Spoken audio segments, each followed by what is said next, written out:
Halo semuanya, Bapak pengajar, teman-teman sekalian, salam sejahtera. Sebelum saya memulai paparan ini, perkenalkan saya Elizabeth Handayani, mahasiswa Universitas Terbuka jurusan Ilmu Komunikasi 15 tahun 2021. Oke, tanpa basa-basi lagi, kita mulai saja ya. Apa yang akan saya ceritakan pada kesempatan kali ini adalah suatu kejadian nyata. Kejadian nyata yang merupakan bencana yang paling besar pada abad 19 terkait di wilayah maritim kelautan, RMS Titanic. Apa yang dimaksud dengan RMS? Kita mulai saja. RMS adalah Royal Mail Ship. Di sini adalah kapal ini adalah kapal yang komersial, yaitu kapal penumpang, kapal yang saat ini lebih dikenal dengan nama kapal pesiar. Jadi kapal ini bukan kapal kargo, bukan kapal tanker oiler, begitu ya. Jadi ya tentu saja kalau kapal pesiar itu mengutamakan bentuknya yang sangat besar dan kemewahannya serta fasilitas-fasilitas yang tentu saja ada di dalamnya ya. Titanic adalah sebuah kapal penumpang yang super besar berasal dari Britania Raya, Inggris ya, yang tenggelam di Samudra Atlantik Utara pada tanggal 15 April 1912. Setelah menabrak sebuah gunung es pada pelayaran perdananya dari Southampton, Inggris ke New York City. Tenggelamnya kapal Titanic ini mengakibatkan 1.514 penumpangnya meninggal. Ini merupakan salah satu bencana maritim yang terbesar pada saat itu di dunia pelayaran. 1 dari 3 kapal samudra kelas Olimpik ini dioperasikan oleh White Star Line. Kapal ini dibangun pada tahun 1909 dan selesai pada tahun 1911. Dibuatnya di galangan kapal Harland and Wolff di Belfast. Kapal ini sanggup mengangkut 2.224 penumpang. Bisa kita bayangin ya, dari 2.224 penumpang yang bisa diangkut oleh kapal pesiar ini, 1.514 orang meninggal dalam bencana ini. Hampir separuh dari penumpangnya meninggal. Dan tentu saja karena kapal pesiar ini sangat besar pada abadnya, pada abad 19, tentu saja penumpang-penumpangnya terbanyak adalah orang terkaya di dunia. Serta lebih dari 1.000 imigran dari Britania Raya, Inggris ya, Irlandia, Skandinavia, dan negara-negara lain yang mencari kehidupan di Amerika Utara untuk mengubah nasibnya menjadi lebih baik di Amerika Utara.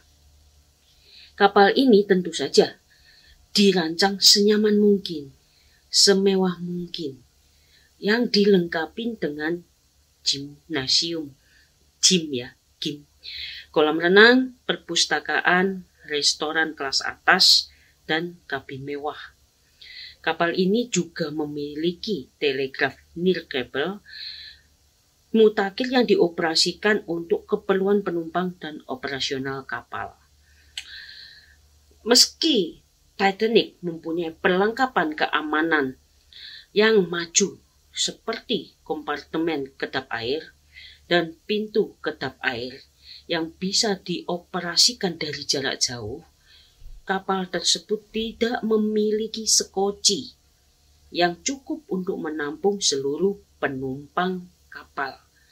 Dan seperti kita ketahui bahwa kapal besar itu harus memiliki sekoci untuk apabila ada kejadian seperti ini. Dan kapal sebesar ini tidak memiliki alat keamanan yang paling utama, yaitu sekoci untuk menyelamatkan penumpang-penumpangnya. Bayangin saja, kapal sebesar itu sekocinya hanya bisa menampung 1.178 penumpang dari 2.224 penumpang tadi. Hanya sepertiganya saja. Jadi kita kembali lagi ya, setelah mereka melakukan pelayaran pada 10 April 1912 dari Southampton, Inggris menuju New York. Di pelayaran ini mereka sempat berhenti di Sherbrooke, Prancis, dan Queenstown, sekarang disebut Cops, itu di Irlandia. Tepatnya pada tanggal 14 April 1912, 4 hari pasca pelayaran, tepatnya 375 mil di selatan Newfoundland, kapal menabrak sebuah gunung es pada pukul 23.40. Waktu kapal UTC-3. Tabrakan agak menggesek ini mengakibatkan plat lambung Titanic melengkung ke dalam sejumlah tempat di sisi kanan dan mengoyak 5 dari 16 kompartemen kedap airnya.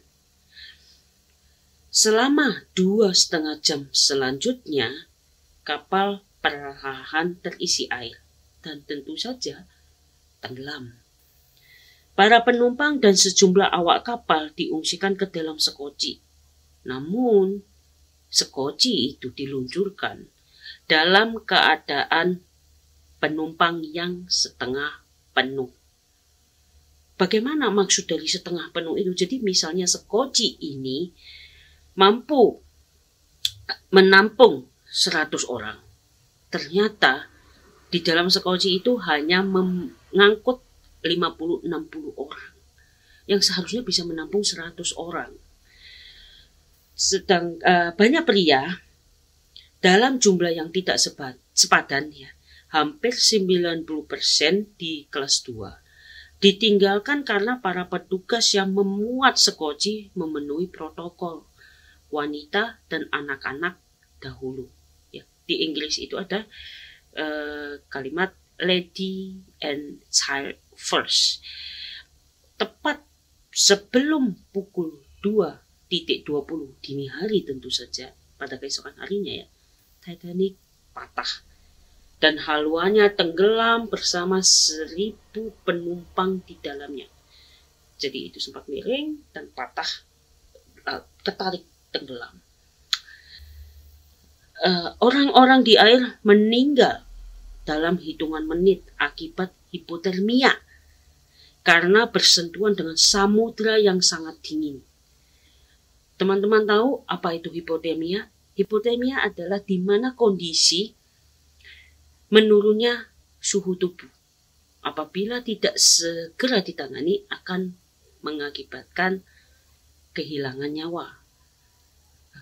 Tubuh kita ini, manusia, normalnya adalah 37 derajat Celcius. 710 penumpang selamat diangkat dari sekoci oleh RMS Carpathia beberapa jam kemudian tentunya. Musibah ini ditanggapi dengan keterkejutan dan kemarahan dunia atas jumlah korban yang besar dan kegagalan regulasi serta operasi yang terjadi. Sekoci dan alat kelengkapan penyelamat lainnya yang tidak memadai. Nah, tentu saja kapalnya besar banget ya. Penyelidikan publik di Britania dan Amerika Serikat mendorong perbaikan besar-besaran keselamatan laut utamanya ya. Salah satu warisan terpenting dari bencana ini adalah penetapan Konvensi Internasional untuk Keselamatan Penumpang di Laut yang disingkat SOLAS